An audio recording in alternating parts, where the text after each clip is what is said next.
All the pieces are starting to fall in place for ACCA 13. Everyone is rallying behind Gene to see what he will do. Will he become the next king? So, this episode, I gotta admit, once again, another fantastic episode of ACCA 13. I really love how this series takes its time to build up certain plot points for that stunning conclusion or revelation, especially with what it did with this episode, because we know, with the way this episode was orientated, it's built up for the finale of this series. Everything is about to hit the fan, and it's going to be ridiculous when you see Gene either taking the throne or denying it, or, you know, the other family that's setting everything up to gain more power to see what's going to happen, because right now, it's absolutely insane. Like, all this little gradual build-up with the characters, the way they're interacting with each other, and you don't know if they're actually on board or not, or if they're actually, you know, wanting to do something that goes against what everybody's trying to do in ACCA. There's just a lot of questions up in the air. And I really love the way this episode showed that Gene was starting to get more and more support as he went from different area throughout the country. You see to where many were like saying, here you go, here's a cigarette. They were doing cigarette trades, and it was like, you know, I offer my support to you, I will rally behind you, we think you should be the next king since you're of royal blood, but also because of, you know, you backing ACCA, it will benefit all of us, because if ACCA is, you know, demolished, obviously war and stuff like that could happen, which I really love that outlook in this episode, especially with that smaller town, which was in the middle of a desert inside of a mountain.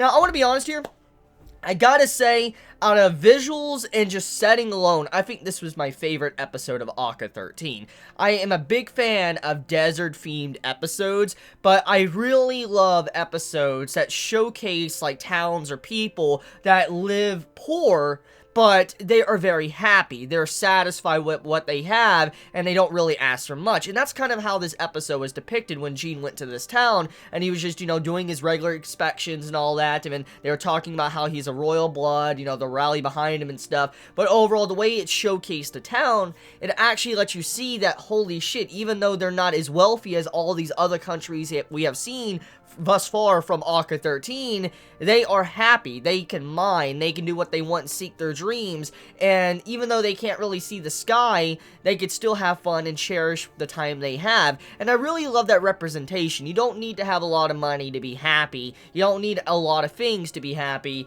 and I really love the way this episode tried to show that. But at the same time though, I love how it tried to be really realistic. Even though this, you know, entire country, they're poor and they're dream chasers and they want to, you know, mine and stuff and just go in and try to find something, and most likely they might not ever find anything to begin with. But on the off chance that they ever manage to, you know, uncover something, get something that's very rare in the earth, obviously they'll become wealthy. The country will start making a lot of money, which in turn would make a lot of other countries and stuff put their eyes towards them and be like, we need those resources, we're going to war. Which that is definitely what would happen if ACCA wasn't around. If ACCA was completely, you know, destroyed, it wasn't around or whatever, other countries would see, you know, this country mining, getting all this materials, becoming wealthy, and they would want to pillage and raid them to get those type of resources from them. That's just how war is and how other countries are. Greed and wanting other things from other people that they do not have. And that's kind of what that was trying to showcase there, that if for some reason their dream actually became a reality, they would actually become a target if they became wealthy. And so even though they actually have nothing to offer, they can't really do anything at all, and nothing relatively would ever change if they never got wealthy, and even if ACCA was completely, you know, gone, if they somehow did become wealthy, that is when they would face their fears, and it'd be like, holy shit, you know, we're gonna get wrecked. And so they're like, you know what? We're dreamers, we might not ever get wealthy, we might not ever get anything out of the ground and all that. We may be just wasting our time, but we still need to think of the future just in case if it does happen, if a dream becomes reality. We need to figure out how we could overcome these challenges. So we're like, okay, we're going to support you, Gene. We feel like you being able to help out, you being able to lead ACCA down the proper path and also be of royal blood to be the next king, we are behind you and allow you to, you know, say like, oh, we're behind you and all that, we'll help you out. So I love the way this episode is trying to showcase that even the poorer countries that may not have anything to offer at all, they still need to get in line and start to help out as well, because they can't just say they're not, a part of this at all. They're neutral in it. They need to choose a side. So besides that, let's talk about the other portion of another country. We have this other country, which is now the main problem starter, the one that wants to gain in the entire rebellion. Now, as we know, one of the big things that was revealed in last week's episode is that all of ACCA is, rallying underneath Jean to help him out, to him to become the next king, because he's the one that's going to keep ACCA around. If he's around, ACCA stays around. If the other prince, he becomes king, obviously ACCA's going to be completely gone. It's GG to ACCA. So automatically, the power scale between the countries are going to shift completely, and there's going to be war and strife and all of that. And so a lot of countries are, going behind Jean and wanting to help him out. But in this case, though, there is one country that seeks to gain from everyone else. And we see that in this episode. I think the dude's name is Lumian, or whatever how you pronounce his name. I forgive me if I, mispronounced his name. I probably did. But the dude's family wants to get stuff out of this. He wants to get stuff out of this rebellion, and I'm assuming he wants to become the new royal family, like the new man in charge, so like the new family that really dictates a lot of things that goes on with ACCA, and I'm assuming that's kind of what he wants, judging by what we saw at the end of the episode, but also the way that this episode was kind of orientated, what has been about thus far. So I really like how there is still someone that's trying to gain out of this, and there is someone trying to do something for their own gain, not just for the better of everyone, but also for their own gain. So I wonder if Jean's going to be able to notice this and figure out a way to kind of, push them aside for they can't gain anything, while being able to still become the next king of the entirety of, ACCA and all that, and the Doa Kingdom and stuff. Hopefully stuff like that does work out.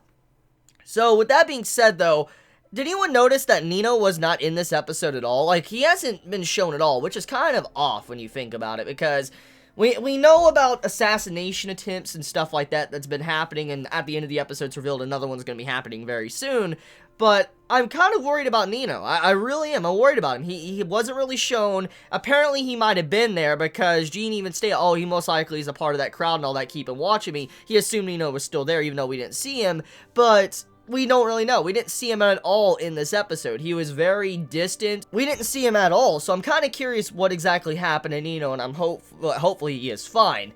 Now, besides that, there is some form of conflict that pops up in this episode, and that would be the king's illness. So the king has gotten ill. That means the king is getting to the point to where he needs to choose the next successor. If he doesn't choose the next successor, it's not going to be good, and he's going to be forced to choose the next successor, and obviously it'll be the prince that wants to completely remove ACCA if nothing is done. And so right now, conflict has been added to where if the king doesn't make it, obviously, automatically, the prince that wants to get rid of ACCA will instantly become king. So, the king, right now, if he does not make it, it's going to be bad. So, he needs to somehow willpower himself to be able to live long enough for Jean to become the next king. So that's a conflict that was added in this episode, and I'm kind of curious to see where that's going to go. If, there's going to be something to where someone wants to kill the king for the prince can actually automatically become the king, for Jean cannot become the king. I could see something like that being done, like some crusty shit to where they try to kill the king to be able to allow the prince to actually become the king. That's probably something someone's going to try. I can definitely see that happening, especially since we're already having assassination attempts in this series. So let me know your thoughts in the comments below. How'd you feel about this week's episode of ACCA 13? Did you enjoy it? Did you hate it? Please be honest in the comments below. And I love you all so much. Please be safe. Chibi out.